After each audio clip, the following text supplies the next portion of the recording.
आज Doubtnut app download करें। Doubtnut पर अपने सभी गणित, रसायन विज्ञान, भौतिक विज्ञान और जीव विज्ञान के डाउट्स का करो सफाया।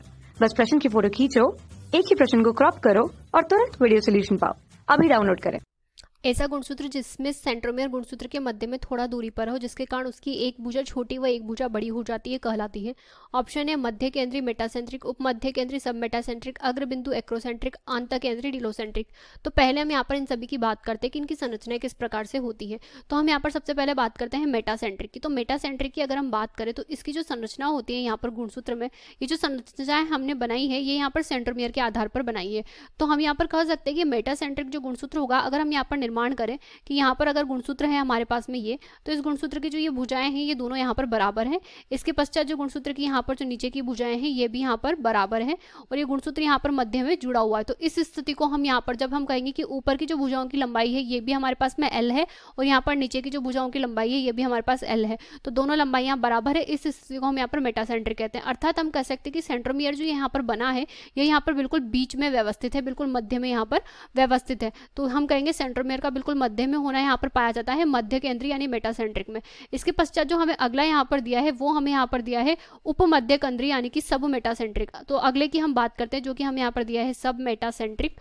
अब सब मेटासेंट्रिक की अगर स्थिति की हम बात करें कि इसमें यहाँ पर जो गुणसूत्र में स्थिति क्या होगी, तो हम इसे इस प्रकार से समझ सकते हैं कि हमारे जो गुणसूत्र की भुजाएं हैं वो यहाँ पर कुछ इस प्रकार से व्यवस्थित है। हमारी यहाँ पर पहली भुजा ये इस प्रकार से है, इसके पश्चात ये अगली भुजा इस प्रकार से है यहाँ पर। इसके पश्चात में हम कह सकते हैं कि गुणसूत्र की जो अगली भुजाएं हैं वो यहाँ पर इस प्रकार से हैं यहाँ पर। तो हम कहेंगे यहाँ पर अगर हमारा सेंट्रोमेयर व्यवस्थित है तो हम कहेंगे यहाँ पर जो एक भुजा की लंबाई है, अगर यहाँ पर ये L है तो दूसरी भुजाओं की यहाँ पर जो लंबाई है वो यहाँ पर A है, यानी कि लंबाइयाँ बदल चुकी हैं, लंबाइयाँ परिवर्तित हो चुकी है सेंट्रोमेयर की स्थिति के परिवर्तित हो जाने से। यानी कि सेंट्रोमेयर की जो स्थिति थी वो यहाँ पर बदल चुकी है, सेंट्रोमेयर जो है एक दिशा में खिसक चुका है। तो यहाँ पर इस स्थिति के परिवर्तन की वजह से हम कह सकते हैं ये जो होंगे सब मेटासेंट्रिक होंगे, यानी कि एक भुजा बड़ी व एक भुजा यहाँ पर छोटी है। यहाँ पर हम लिख सकते हैं कि जो नीचे वाली भुजा थी वो यहाँ पर हमें छोटी प्राप्त हुई है और जो ऊपर वाली भुजा थी इसकी लंबाई हमें यहाँ पर बड़ी प्राप्त हुई है। पहली स्थिति में भुजाओं की जो लंबाई थी वो समान थी।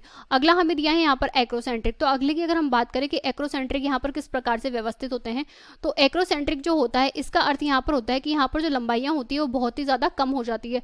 इसे हम इस प्रकार से यहाँ पर समझ सकते हैं कि अगर हमारे पास में गुणसूत्र है व्यवस्थित हैं तो हम कहेंगे यहाँ पर गुणसूत्र है ये इस प्रकार से यहाँ पर इस प्रकार से व्यवस्थित है और दूसरी तरफ जो हिस्सा बचेगा वो बिल्कुल थोड़ा सा बचेगा।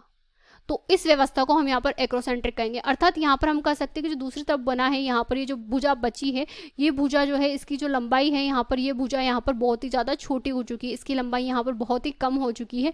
तो इस अवस्था को हम एक्रोसेंट्रिक के नाम से जानते हैं। सबसे अंतिम जो हमें यहाँ पर दिया है वो दिया है यहाँ पर टीलोसेंट्रिक। अगर टीलोसेंट्रिक स्थिति की हम यहाँ पर बात करें कि ये किस प्रकार से यहाँ पर गुणसूत्र में व्यवस्थित होती है, तो टीलोसेंट्रिक जो गुणसूत्र होते हैं ये यहाँ पर मनुष्यों में नहीं पाए जाते हैं, क्योंकि ये जो होते हैं यहाँ पर विशिष्ट प्रकार के गुणसूत्र होते हैं जिनका जो यहाँ पर सिर होता है उसमें यहाँ पर हम कह सकते हैं कि सेंट्रोमियर पाए जाते हैं और जो गुणसूत्र होते हैं वो यहाँ पर इस प्रकार से सिर्फ एक ही दिशा में व्यवस्थित होते हैं, ऊपर की तरफ या नीचे की तरफ हम कह सकते हैं बस एक ही दिशा में व्यवस्थित होंगे। तो इस अवस्था को हम यहाँ पर टीलोसेंट्रिक अवस्था कहते हैं। यहाँ पर जो टॉप पे होता है वो यहाँ पर हमारा सेंट्रोमियर होता है, यहाँ पर दूसरी तरफ सिर्फ भुजाएं होती है, एक तरफ यहाँ पर भुजाएं नहीं होती है। तो ये मनुष्यों में यहाँ पर नहीं पाया जाता है।